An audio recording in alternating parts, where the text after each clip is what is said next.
মা ও গো মা, কোরআনের কথা ময়দানে বলি, এটাই আমার অপরাধ। কারাগারে মা বন্দী আছি, নিয়ে মিথ্যায় অপমান, তবু দিন কায়েমে অটল আছি জালিমের অনাচারে। চিন্তা করো না, মোলাকাত হবে জান্নাতীদের ভিড়ে। চিন্তা করো না, মোলাকাত হবে জান্নাতীদের ভিড়ে।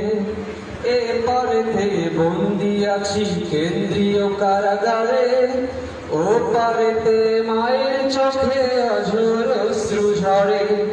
নেই অপরাধ তবু আছি চার দেয়ালের ঘরে, নেই অপরাধ তবু আছি চার দেয়ালের ঘরে। চিন্তা করো না, মোলাকাত হবে জান্নাতীদের ভিড়ে। চিন্তা করো না, মোলাকাত হবে জান্নাতীদের